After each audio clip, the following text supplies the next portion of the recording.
say y equals f of x? Okay. 99 is linear approximations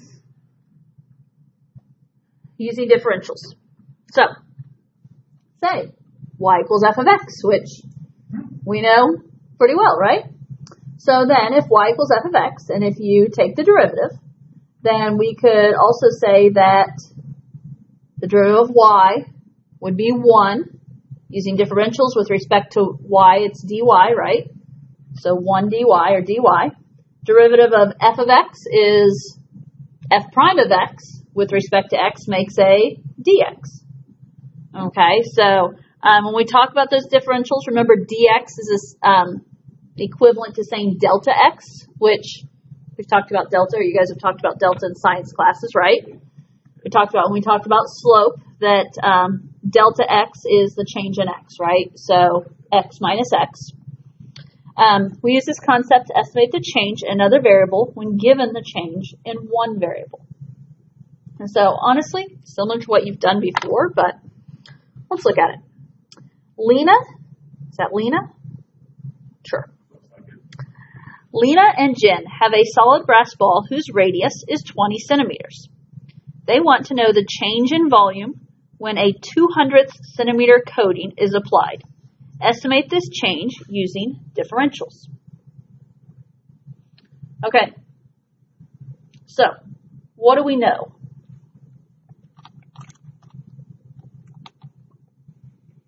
We were start off being told that radius is 20 centimeters. Okay. What do they want us to find? And not just volume, but they want the change in volume, right? So normally when we think about the change in volume, we think about, when we do our related rates problems, as dV over dt, correct? But if we're just talking differentials here, what they're going to talk about is, they're not going to do this in relation to time. We're just going to talk about dV, so the change in volume. Okay. Now, they talk about when a 200th centimeter coating is applied. What does that affect? Does that affect our radius? Because if the radius is 20 centimeters and then they apply a 200 centimeter coating, that radius just grew, didn't it? And so normally when we talk about the change in radius, we talk dr dt. Again, if we just are using the differentials and not worrying about the dt, we're going to say that dr, the change in r, is 2/100ths. Okay. We're being asked to estimate this change then using differentials. So we're being asked to find dV.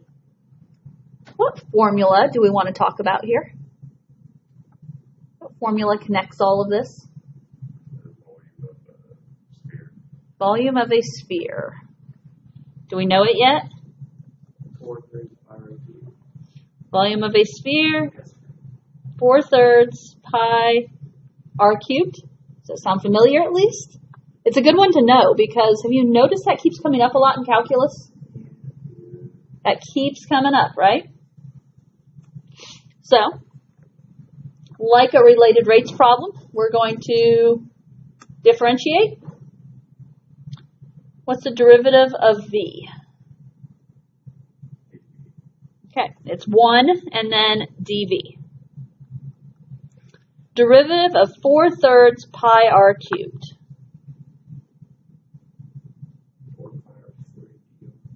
Okay, multiply by 3, so the 3's cancel. 4 pi r squared when you subtract 1 from the exponent.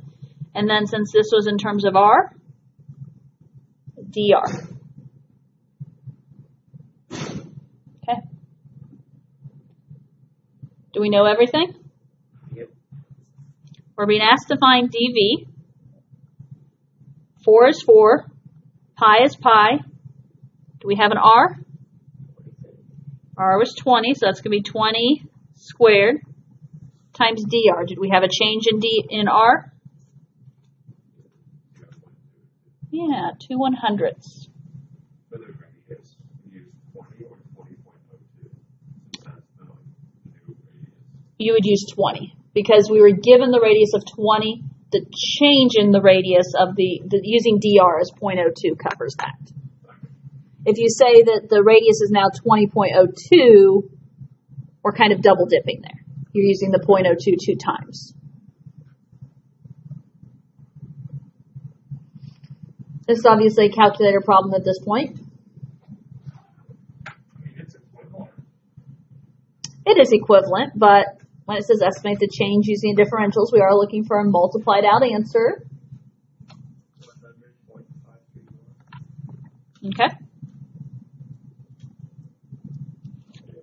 100.531 centimeters cubed, because it is a change in volume.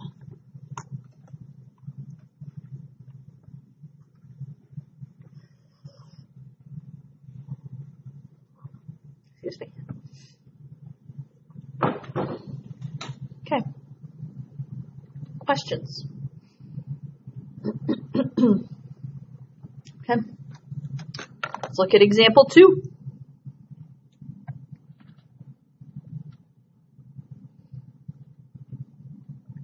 If X represents the number of units produced by a company in a given period, the profit P in dollars for the period is given by the equation P of X equals. That's as far as I'm going with that one. Okay. Using differentials, estimate the change in profit when the production is increased from 115 units to 120 units.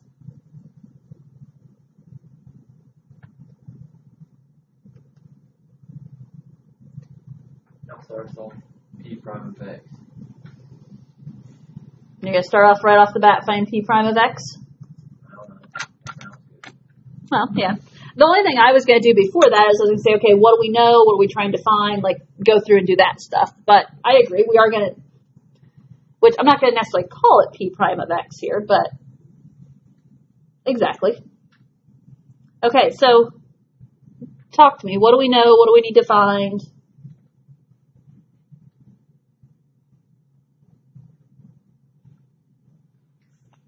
I am going to. Let's say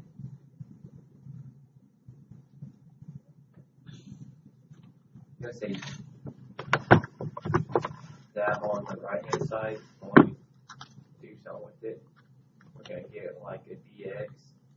I'd say the dx would be 5 units since we're going from 115 to 20. Okay. I was just trying to write down P of X so I could be prepared for later, and I already goofed it up, so.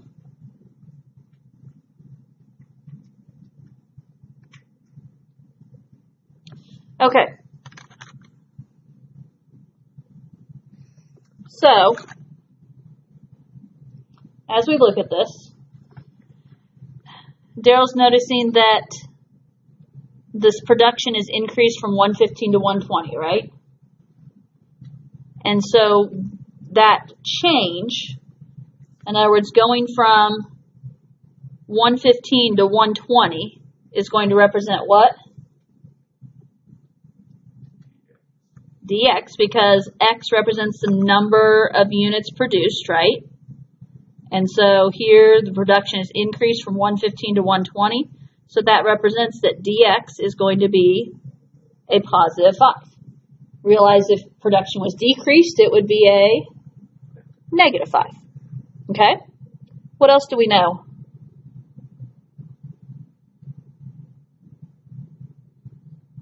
We could call dx y if we wanted. Right? We could. I'm really just going to leave it in terms of P. Which, what is it we're trying to find here?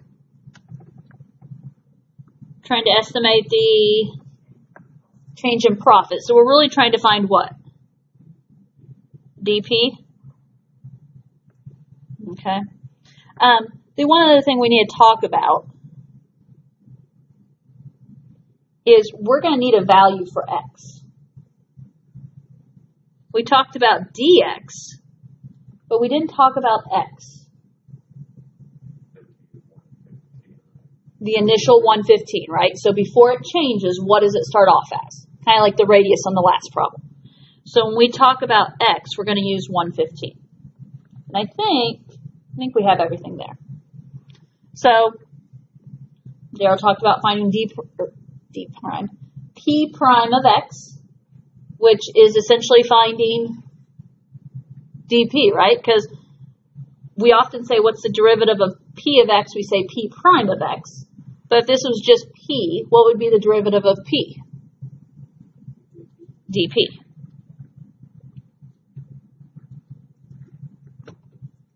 Okay, so, I don't know, maybe we should have cleaned that up first. That's all right, we'll clean it up later. Or maybe I'll just work with it. What's the derivative here? 500 minus 2x is the first part.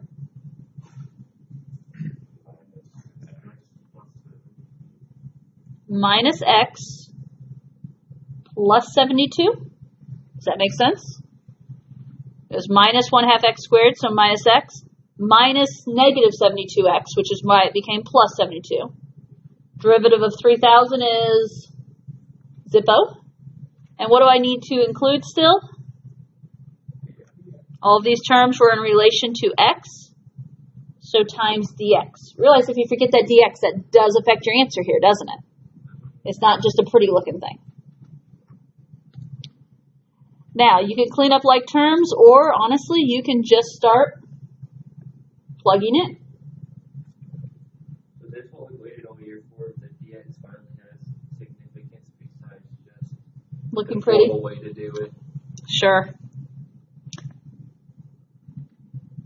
So 500 minus 2 times x. So that's 2 times 115. Minus another 115. Plus 72. And then all times dx, which is 5.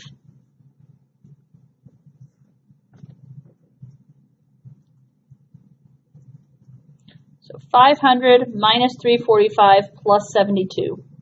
And then times 5 is 1,135. 1,135 what? Yep, because this is the change in P, which is profit.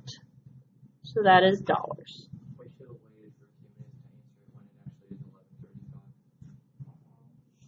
actually is 11:35. Ha ha ha ha. Okay, that is all of our examples, right? The only thing I have written down, you'll like this one, it's only one, but skip number 4.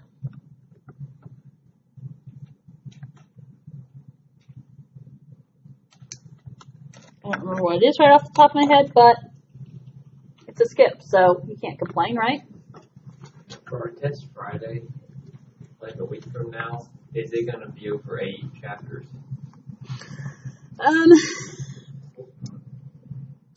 So that's what I still have to decide is how I want to handle it.